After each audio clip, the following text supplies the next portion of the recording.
Hello, folks. Welcome to English Tuition-Bangla medium. So আগের দিন যেমনভাবে বলেছিলাম আমরা এখন শুধুমাত্র ক্লাস 10 এর টপিকগুলোকেই কভার করার চেষ্টা করবো সিন্স মাধ্যমিক পরীক্ষা চলে এসছে ফেব্রুয়ারিতে মাধ্যমিক পরীক্ষা। সো লাস্টে আমরা যেটা করেছিলাম that was fable squirrel and মাউন্টেনের কনভারসেশন রিলেটেড একটি পোয়েম ছিল। আজকে যেটা হবে আজকে হলো লেসন 3, টাইটেল হলো the passing away of Bapu, written by Nayanthara Sehgal. Now who is Bapu here? By বাপু এখানে কিন্তু মহাত্মা গান্ধীকে ইন্ডিকেট করা হচ্ছে, father of nation Mahatma Gandhi. তো তাকে নিয়ে কথা। তো টাইটেলটা থেকে পরিষ্কার, দ্য পাসিং অ্যাওয়ে অফ বাপু বলতে বাপু যে মারা গেলেন, মহাত্মা গান্ধী যে মারা গেলেন সেই সময়কার তার আশেপাশের কিছু একটা ঘটনা এখানে বর্ণনা করা হচ্ছে। আচ্ছা, নায়ানতারা সেহগাল হলো one of the most prominent Indian English writers. তার পার্সোনাল এক্সপিরিয়েন্স ছিল উইথ মহাত্মা গান্ধী। সো মহাত্মা গান্ধীর মারা যাওয়ার আগে পরে যে ইনসিডেন্ট গুলো, তার যে রাইটিং সেখানে আরো ভিভিডলি আরো পরিষ্কার ভাবে প্রকাশ পায় এবং এই পার্টিকুলার যে টেক্সটটা, এই পার্টিকুলার যে পেজটা, এটার মধ্যে থেকে আমরা যেটা দেখতে পারবো যে নায়ানতারা সেহগালের যে পার্সোনাল এক্সপিরিয়েন্স যখন Mahatma Gandhi was short dead, সেই সময়টার আগে পরে রাইটারের যে পার্সোনাল এক্সপিরিয়েন্স সেটা নিয়ে আমরা কিছুটা বুঝতে পারবো। So let's start. ইউনিট 1 থেকে শুরু করছি। I was having tea at home on the evening of 30th January 1948 when I was called to Birla House by an urgent telephone. I was having tea at home. আমি বাড়িতে চা পান করছিলাম, চা খাচ্ছিলাম on the evening of 30th January, 30শে জানুয়ারির সন্ধ্যেবেলায়, বিকেল বেলায় 1948 when I was called to Birla House by an urgent telephone, যখন আমাকে একটি জরুরি টেলিফোন করে বিড়লা হাউসে ডেকে নেওয়া হলো। Gandhiji had been shot on his way to a prayer meeting. গান্ধীজিকে একটি প্রার্থনা সভায় যাওয়ার রাস্তায় গুলি করা হয়েছে। I was numb with shock as I got into the car.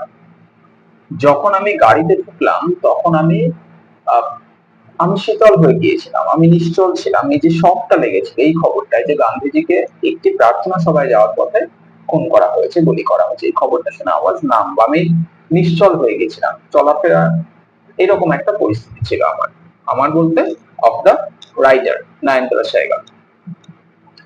At the Birla House, Gandhiji's relatives and followers had gathered round his body. Birla হাউসে গান্ধীজির আত্মীয় স্বজন এবং তার অনুগামীরা তার শরীরের আশেপাশে জড়ো হয়েছিল। There was silence in the room as Gandhiji breathed his last. ঘরটার মধ্যে নিস্তব্ধতা বিরাজ করছিল যখন গান্ধীজি তার শেষ নিঃশ্বাস ত্যাগ করলেন। breathed his last মানে শেষ নিঃশ্বাস ত্যাগ করা। Words of Bapuji's death had spread through Delhi like a flame fanned by wind. গান্ধীজির মৃত্যুর খবর সারা দিল্লিতে ছড়িয়ে পড়লো যেমন ভাবে আগুন বাতাসে ছড়ায়। Sad groups of men and women had collected around Birla House. দুঃখিত নরনারীর দলরা, মানুষের দল ঢল বিড়লা হাউসের আশেপাশে জড়ো হয়েছিল। Out of every window one could see a brown blur of faces. প্রত্যেকটি জানালা দিয়ে যে কেউ দেখতে পারত বাদামি কিছু মুখের সারি। They did not make a sound. তারা কেউ শব্দ করছিল না। There was an unnatural silence. সেখানে একটি অপ্রাকৃতিক নিস্তব্ধতা ছিল। It was as if time stood still for those few minutes. যেন মনে হচ্ছিল ওই নির্দিষ্ট কয়েক মিনিটের জন্য সময় দাঁড়িয়ে গেছে। The people are too stunned to speak in the beginning. প্রথম দিকে মানুষরা এতটাই হতবাক হয়েছিল যে কেউ কিছু কথাই বলতে পারছিল না। Later they clamored wildly. তারপর তারা খুব জোর চিৎকার করে উঠলো, কেঁদে উঠলো। Shouting and crying, চিৎকার করছিল এবং কান্নাকাটি করছিল। Clamored মানে কিছু একটা দাবি করা। নিচের ফুটনোটস গুলো তোমরা যখন পড়বে তখন ফুটনোটস গুলো খেয়াল করবে, দেখবে সবকিছু লেখা আছে। বিশেষত সেই শব্দগুলো যেগুলো তোমাদের জন্য একদম নতুন হবে সেগুলো নিচে ফুটনোটসে লেখা আছে। যেমন ক্লেমর শব্দটার অর্থ দেওয়া আছে ডিমান্ডেড লাউডলি, জোর করে সশব্দে কিছু একটা দাবি করা। তো এখানে যদি আমি লিটারাল মিনিংটা বসাই, লেটার দ্য ক্লামর ওয়াইল্ডলি, তারপর তারা পাগলের মতো দাবি করলো। কি দাবি করলো? কিছুই দাবি করার তো এখানে নেই। তাহলে যেটা হলো সেটা হলো, তারপর তারা পাগলের মতো চিৎকার করে উঠলো। মানুষ কান্না করলে কি হয়? কেউ মারা যাওয়ার পরে কান্না করে, তুমি মারা গেলে কেন, বা একে ভগবান ফিরিয়ে দাও, এই যে টাইপের কথাগুলো, এইগুলোকে, এই দাবি করাটা বলতে ঠিক এই জিনিসগুলোকেই বোঝানো হয়েছে। They jostled one another in a stampede to break into the house. তারা একে অপরের সঙ্গে ধাক্কাধাক্কি করতে লাগলো, যেন কেউ পদপিষ্ট হয়ে যাবে, কেউ চাপা পড়ে যাবে। কি জন্য তারা করছিল এই ধাক্কাধাক্কিটা? ওই বাড়ির মধ্যে ঢুকতে। কোন বাড়ি? বিড়লা হাউসের মধ্যে ঢুকতে, যেখানে Gandhiji শুয়েছিলেন। Gandhiji took his last breath. They calmed a little when it was announced that they would be allowed to see Gandhiji before the funeral. তারা একটু শান্ত হলো যখন এটা অ্যানাউন্স করা হলো, ঘোষণা করা হলো যে তারা গান্ধীজিকে দেখতে পারবে শেষকৃত্যের আগে। তারা গান্ধীজিকে দেখতে পারবে, অর্থাৎ লোকজন ততক্ষণ শান্ত হয়নি, ততক্ষণ ধরে তারা খুব অবিচলিত, তারা খুব ধাক্কাধাক্কি করছিল, চিৎকার চেঁচামেচি করছিল, এই বাড়িটার মধ্যে ঢুকে গান্ধীজিকে শেষবারের মতো দেখার জন্য চিৎকার চেঁচামেচি করছিল। বাট যখন এটা ঘোষণা করা হলো যে না, ঠিক আছে, প্রত্যেকেই গান্ধীজিকে শেষবারের মতো দেখতে পারবে, সেই ব্যবস্থা করা হবে, তখন এই ভিড়টা একটু শান্ত হলো। When one is faced with the shock of a loved one's death, one whimpers. যখন কেউ, কারো একজন প্রিয়জন মারা যায় এবং এই মৃত্যুতে সে নিস্তব্ধ, হতবাক হয়ে যায়, one whimpers, তখন কেউ একজন কান্না করে ওঠে। কি বলে ওঠেন? What will become of me now that he has left me? সে তো আমাকে ছেড়ে চলে গেল, এবার আমার কি হবে? This was surely the question uppermost in the mind of the mourning people. অবশ্যই এইটাই ছিল সেই প্রশ্নটা যেটা বেশিরভাগ mourning people মানে ক্রন্দনরত মানুষের মনের উপরে ছিল। অর্থাৎ বেশিরভাগ এই যে দুঃখিত নরনারী, দুঃখিত মানুষরা যারা গান্ধীজিকে শেষবারের মতো দেখতে আসছিলেন, বা তিনি মারা গেছেন যারা জানলেন, শুনলেন, তাদের বেশিরভাগের মনে এই প্রশ্নটাই ছিল, এইবার কি হবে? কেন হঠাৎ করে এই প্রশ্নটা? এই প্রশ্নটা আসার দু তিনটা রকম কারণ হতে পারে। এক, ইমোশনাল একটা জিনিস। গান্ধীজি ইন্ডিয়ান ফ্রিডম ফাইট যে মুভমেন্টটা, সেটাকে একটা জায়গা থেকে আরেকটা জায়গায় নিয়েছিলেন, তিনি একরকম ভাবে ফ্রিডম ফাইটিং করেছেন। তো তার সেই ফ্রিডম ফাইটিং এর যে অ্যাপ্রোচটা, সেটার সঙ্গে অনেক মানুষের একটা পার্সোনাল ইমোশন ছিল, তাদের পার্সোনাল এনগেজমেন্ট ছিল। তো তারা একরকম ভাবে ইমোশনাল, তাদের প্রিয় কেউ মারা গেছে, এটা একরকম। আর দ্বিতীয় যেটা, সেটা হলো হিস্টোরিক্যাল রিজন। আমাদের দেশ যখন 1947 এ আমরা স্বাধীন হয়েছিলাম, তখন কিন্তু we were liberated at the cost of division. Bharat Pakistan, এই যে ডিভিশনটা হলো, এর বিনিময়ে আমরা স্বাধীন হলাম। এবারে ডিভিশনটা হওয়ার ফলে যে শক্তপোক্ত নেতা, বা এমন একজন যাকে সারা দেশ ফলো করে, এবং সেই রকম একজন নেতা প্রয়োজন ছিল, যে এই দেশটাকে, এই হঠাৎ করে ভাব হওয়া দেশ, যেখানে পূর্ব দিক পশ্চিম দিক থেকে বিভিন্ন রকম উদ্বাস্তুরা এসে জমা হচ্ছে, এবং একটা টালমাটাল অবস্থা সমাজেও, সেই রকম জায়গায় একজন শক্ত নেতা দরকার ছিল, যাকে সবাই অনুসরণ করে, যার কথা সবাই মেনে চলে, যার কথা সবাই শোনে। তো এইরকম একটা সময় এসে 1948 এ গান্ধীজি ওয়াজ শর্টেড। তো অ্যাপার্ট ফ্রম দোজ, যারা গান্ধীজির সঙ্গে পার্সোনালি রিলেটেড ছিলেন, বা যারা গান্ধীজির ফলোয়ার ছিলেন, ব্লাইন্ড ফলোয়ার্স, তারা তো তাদের পার্সোনাল একটা গ্রিড ছিল, এবার কি হবে, হায় গান্ধীজি মারা গেল। যেসব মানুষরা ভাবছিল দেশটার ভবিষ্যৎ নেই, সদ্য স্বাধীন হওয়া দেশটার ভবিষ্যৎ নিয়ে, এই যে দেশটা ছড়িয়ে ছিটিয়ে আছে বিভিন্ন জায়গায়, বিভিন্ন রকম সাম্প্রদায়িক দাঙ্গা হচ্ছে, তখন দেশটার ভবিষ্যৎ রূপরেখা কি হবে সেইটা তখনো নিশ্চিত হয়নি। এইটা নিয়ে যারা চিন্তিত ছিলেন, তারা আরো বেশি চিন্তায় পড়লেন, এইবার কি হবে। বিকজ গান্ধীজি এমন, বিকজ মনে রাখতে হবে, তখন নেতাজি সুভাষচন্দ্র বোস আমাদের মধ্যে নেই, আমাদের দেশে নেই, কোথায় আছেন কেউ জানে না। এটা বলা হচ্ছে তিনি মারা গেছেন 1945। তো এইরকম সময় কিন্তু গান্ধীজি ছিলেন যিনি সারা দেশটাকে সংঘবদ্ধ করতে পারতেন, সারা দেশের সবাই তার কথা শুনছিলেন। তো হঠাৎ করে তার মৃত্যুটাই কিন্তু মানুষের মনে এই প্রশ্নটা অবশ্যই আনলো, যে এইবার তাহলে কি হবে, এইবারে এই বিশৃঙ্খল দেশটার রাশ কে ধরবে। They looked like lost children. সেই লোকগুলো যেন হারিয়ে যাওয়া শিশুর মতো দেখাচ্ছিল। It was the questioning many of our hearts as we sat. আমরা যখন বসেছিলাম আমাদের অনেকের হৃদয়েও এই প্রশ্নটাই ছিল, still shocked and unbelieving. তখন আমরা তখন আমরা একটা ঘোরের মধ্যে, তখন আমরা আঘাত পেয়েছি এবং আমরা এটা বিশ্বাসই করতে পারছি না that Gandhiji was no more. We listened to the broadcast telling the people of India that their Bapu was no more. আমরা সেই ব্রডকাস্ট রেডিও খবরটাকে শুনলাম যেটা বলছিল, সারা দেশবাসীকে জানাচ্ছিল that Gandhiji Bapu was no more, যে তাদের বাপু গান্ধীজি, তাদের মহাত্মা আর বেঁচে নেই। সো পুরো জিনিসটা এটা একটা ইনসিডেন্টকে ডিসক্রাইব করছে। যখন মহাত্মা গান্ধী মারা গেলেন সেই সময়কার একটা ইনসিডেন্টকে ডিসক্রাইব করছে যে কি ঘটেছিল তখন। অ্যাকচুয়ালি আমাদের জেনারেশনে বা তোমাদের জেনারেশনে এইরকম লোক খুঁজে পাওয়া খুব মুশকিল, যারা অবশ্যই মহাত্মা গান্ধী যখন মারা গেছেন তখন ছিলেন। আজকে তার বয়স, যদি এরকম সত্যি কেউ বেঁচে থাকেন, তার বয়স অলমোস্ট 85 ইয়ার্স হবে। তিনি যদি 48-এ জন্মানো, তো 85 ইয়ার্স এর তিনি ওই সময় যা জন্মেছেন সেরকম কেউ বেঁচে থাকবে না। আর ওই ঘটনা বলতে পারবেন মানে ওই সময় তিনি যথেষ্ট বুঝদার ছিলেন, সেরকম হতে গেলে তার অলমোস্ট বয়স 90 to 100, সেরকম লোক খুঁজে পাওয়া খুব মুশকিল আজকের দিনে। কিন্তু আমার ব্যক্তিগত অভিজ্ঞতা, আমি লোকের কাছ থেকে শুনেছি যে ইন্দিরা গান্ধী যখন ওয়াজ শর্টেড, ইন্দিরা গান্ধীকে যখন মারা হলো, তিনি যখন মারা গেলেন তখনকার গল্প। তো তখনও এইরকম একটা ঘটনাই কিন্তু ঘটেছিল। তো এভরিবডি ওয়াজ শকড, কি হবে, দেশটার ভবিষ্যৎ কি, এরপরে কি ঘটনা ঘটতে চলেছে। এই যে একটি ঘটনা ঘটেছে, কেউ একজন ইন্দিরা গান্ধীকে গুলি করে দিয়েছেন, কেউ বা কারা, এর প্রতিক্রিয়ায় কি কি হতে পারে, এই সবকিছু নিয়ে কিন্তু মানুষ খুব ঘেটেছিলেন। তো ইন্দিরা গান্ধীকে নিয়ে যখন এরকম একটি ঘটনা ঘটতে পারে, এইরকম মানে যারা ওই সময় ছিলেন, যারা যথেষ্ট বুঝদার, তারা যখন বলছেন যে এরকম মানুষ বিশৃঙ্খল হয়ে পড়েছিল, মানুষের আহ হতভম্ব হয়ে গেছিল, কি হওয়া উচিত কি হওয়া উচিত না, শুধুমাত্র রাজনৈতিক দিক থেকে নয়, যারা কংগ্রেসের সাপোর্টার বা কংগ্রেসের নেতাকর্মী তারা নয়, সাধারণ মানুষের। তাহলে মহাত্মা গান্ধী যার স্ট্র্যাটেজি ইন্দিরা গান্ধী থেকে অনেকটু করেছিল, তিনি যখন এরকম করে আহ তাকে যখন এভাবে মারা হলো, তখনকার মানুষের কেমন মানসিক পরিস্থিতি ছিল এবং দেশের পরিস্থিতি কেমন ছিল, সেটা কিন্তু এই যে প্রথম ইউনিটটুকু আমরা বললাম সেখান থেকে ঠিক বোঝা যায়।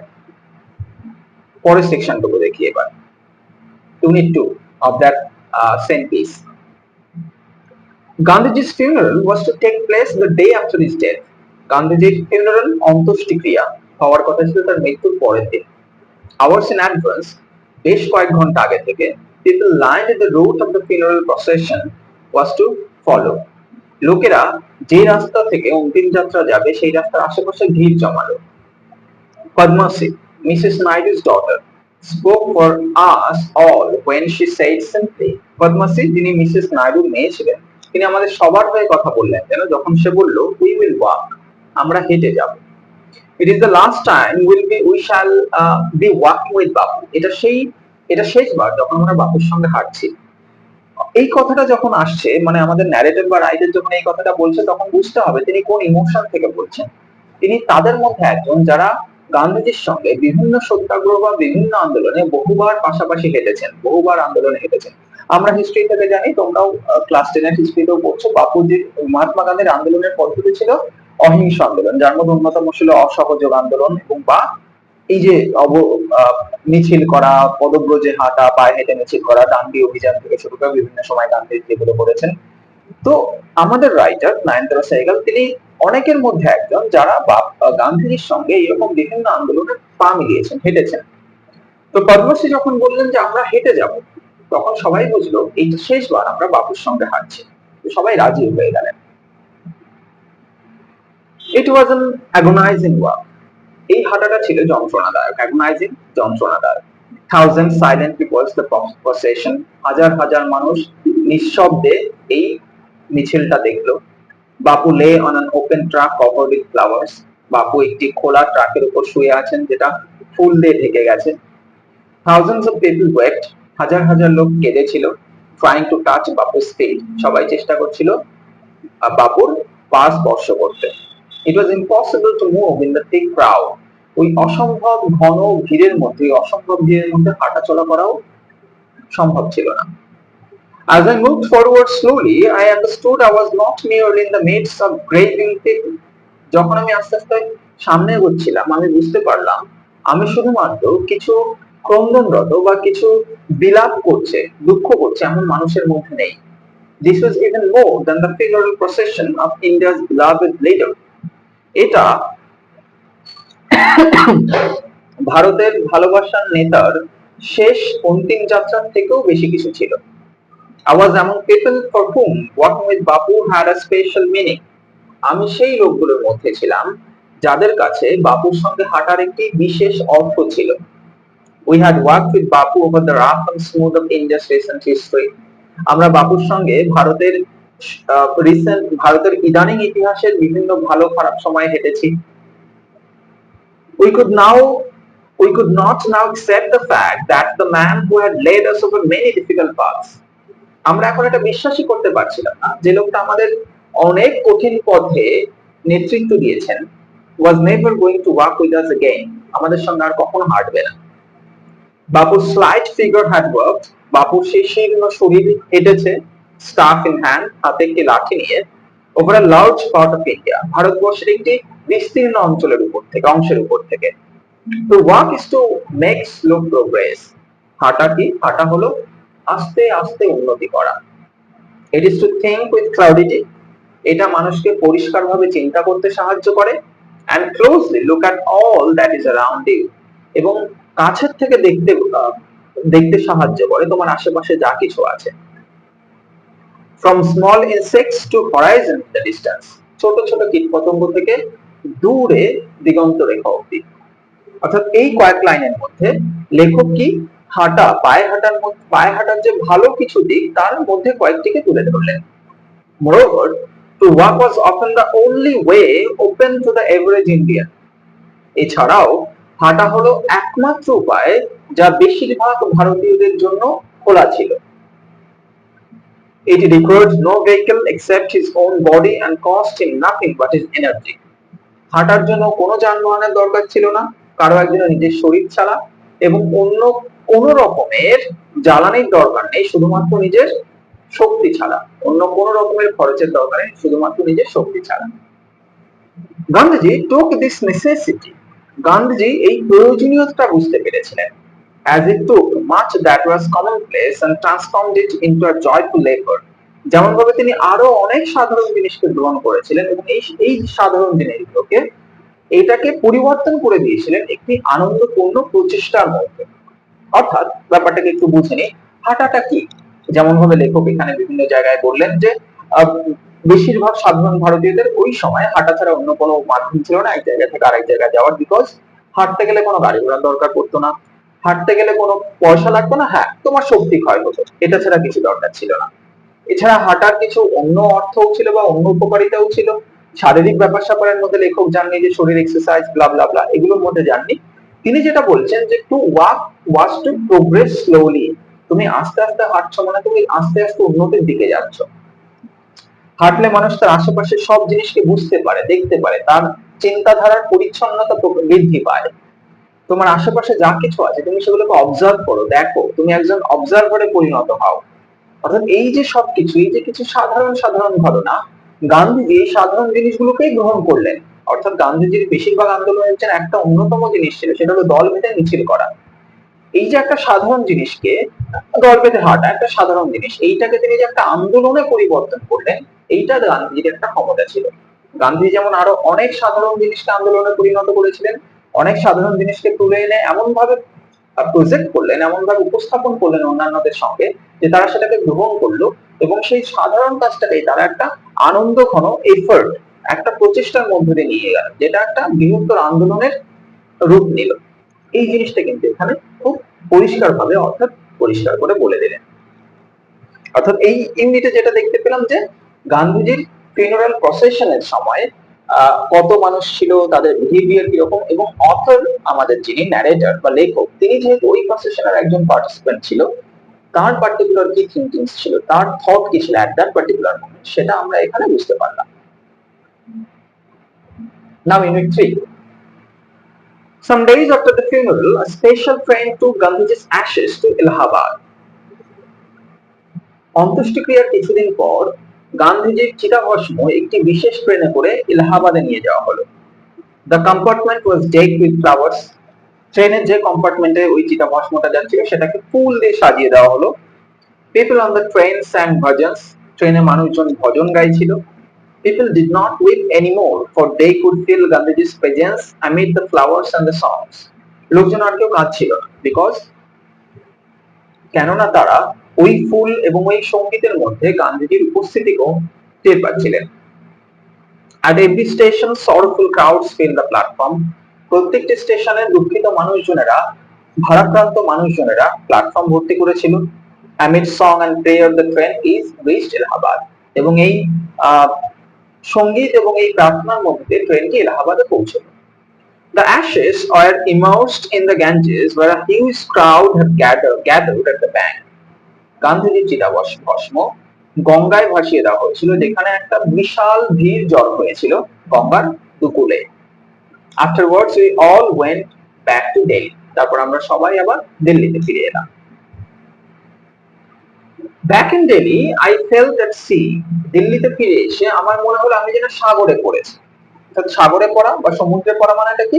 আমি কুল কিনারা খুঁজে পাচ্ছিলাম না, বুঝতে পারছিলাম না এখন আমার কি করা উচিত, এরপর আমি কি করব। I had not directly worked with Gandhiji. আমি গান্ধীজির সঙ্গে সরাসরি হাঁটিনি। Gone to prison at his call or made any sacrifice for my country. বা তার কথায়, তার ডাকে সাড়া দিয়ে আমি জেলেও যাইনি, বা আমি আমার দেশের জন্য কোনো ত্যাগ স্বীকারও করিনি। My sisters and I and other young people like me had been merely onlookers. আমার বোন, আমি এবং আমার মতো অন্যান্য যুবক যুবতীরা আমরা শুধুমাত্র দর্শক ছিলাম, onlookers, দর্শক ছিলাম। But still I felt at sea. তবু আমার মনে হচ্ছিল আমি যেন খেই হারিয়ে ফেলছি, আমি যেন খুব অকুল পাথারে পড়েছি, আমার যেন কিছু বুঝতে পারছি না আমি কি করব। I felt I had grown up within a magic circle. আমার মনে হচ্ছিল আমি যেন একটা জাদুর দুনিয়ার মধ্যে বড় হয়েছিলাম। With Bapu's passing away, I felt the magic circle had vanished. বাপুর মৃত্যুর সঙ্গে সঙ্গে আমার যেন মনে হচ্ছিল ওই জাদুর দুনিয়াটা অদৃশ্য হয়ে গেছে, ভেঙে গেছে। Leaving me unprotected, যেটা আমাকে অসুরক্ষিত রেখে চলে গেছে। ওই যে একটু আগে বলছিলাম যে সেই সময় 1948 এ ভারতবর্ষের এমন একজন নেতার প্রয়োজন ছিল যে এই খণ্ডিত, এই ছোট ছোট খণ্ডে বিভক্ত ভারতবর্ষকে এক জায়গায় আনতে পারে। সেটা যারা গান্ধীজির সঙ্গে সরাসরি ওই রাজনীতি করেছেন, গান্ধীজির আন্দোলনের অংশ ছিলেন, তারা ছাড়াও যারা অন্যান্য সাধারণ মানুষ, তারাও ব্যাপারটা বুঝতে পারছিলেন। কিন্তু হঠাৎ করেই বাপু থাকলেন না, তাকে রাখা হলো না। With an effort, I roused myself. চেষ্টা করে আমি নিজেকে তুলে ধরলাম। I asked myself, আমি নিজেকে জিজ্ঞাসা করলাম, had Bapu lived and died for nothing? বাপু কি কোনো কারণ ছাড়াই বেঁচে ছিলেন? তিনি কি কোনো কারণ ছাড়াই মারা গেছেন? How could I so easily lose courage when he was no longer there? কিভাবে আমি এত তাড়াতাড়ি উৎসাহ হারিয়ে ফেলতে পারি যখন তিনি আর এখানে নেই? My values were not so weak. আমার আদর্শ বা আমার মূল্যবোধ এতটা দুর্বল নয়। Millions of people would have been ordinary folk but for Bapu. Lakh lakh মানুষ কিন্তু খুব সাধারণ মানুষই হয়ে থেকে যেতেন যদি বাপু না থাকতেন, গান্ধীজি না থাকতেন। অর্থাৎ এই যে অসহযোগ আন্দোলন বা এই যে মিছিল করা যে আন্দোলনগুলো, এই যে একটা মিছিল, 10,000 লোকের একটা মিছিলের মধ্যেও যে একটি শক্তি আছে, এইটা যদি গান্ধীজি না আসতেন তাহলে ভারতবর্ষ হয়তো বুঝতে পারতো না। যেরকম মিছিল করেও দৌর্দণ্ড প্রতাপ ইংরেজদেরকে একটা দেশ থেকে 200 বছর পরেও হাঁটিয়ে দেওয়া যায়। যদিও শুধুমাত্র গান্ধীজির এই আন্দোলনই স্বাধীনতার কারণ ছিল না, বাট স্বাধীনতার অন্যতম একটি বড় কারণ অবশ্যই গান্ধীজির আন্দোলনগুলো ছিল। তো সেটাই বলছেন লেখক, যে লাখ লাখ মানুষ, সাধারণ মানুষ সাধারণই থেকে যেতেন যদি না গান্ধীজি তাদেরকে অসাধারণ করে দিতেন। He brought them out of indifference. তিনি, গান্ধীজি সেই মানুষগুলোকে ইনডিফারেন্স থেকে বের করেছিলেন। ইনডিফারেন্স মানে এমন একটি পরিস্থিতি, মানুষের এমন একটি পরিস্থিতি যেখানে তার কিছুই এসে যায় না।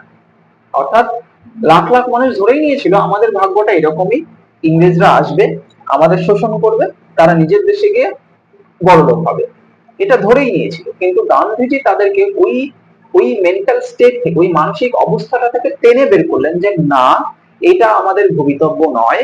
এমন কেউই বলেনি যে আমরা সারা জীবন ইংরেজদের পদদলিতে থাকবো, চলো আমরা আন্দোলন করি, আমাদের যে সাধারণ উপায় আছে, আমাদের যে অহিংস উপায় আছে, সেটাতেই আমরা আগে এগিয়ে যাই।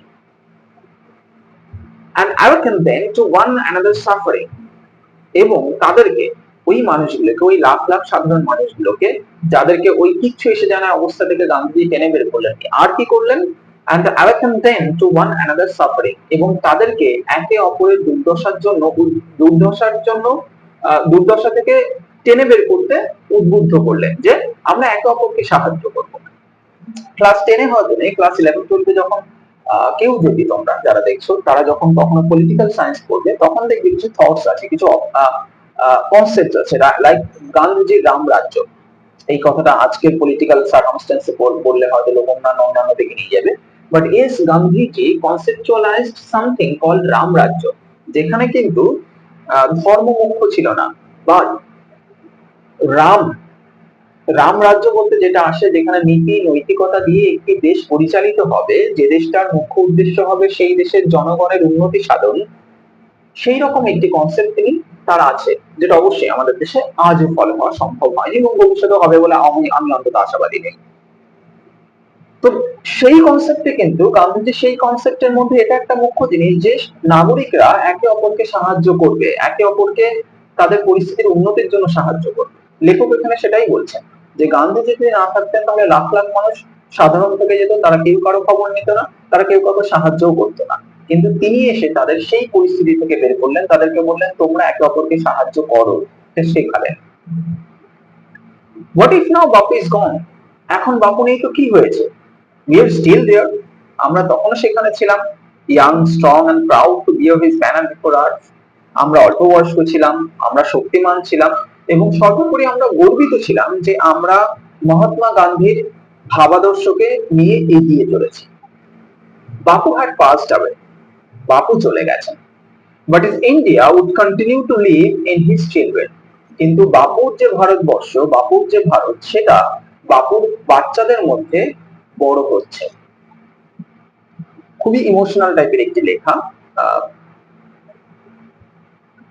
লেখকের অবশ্যই ব্যক্তিগত অভিজ্ঞতাগুলো বা তার ব্যক্তিগত ফিলিংস গুলো এখান থেকে, এই লেখার মধ্যে আমরা অবশ্যই খুব সুন্দরভাবে বুঝতে পারি।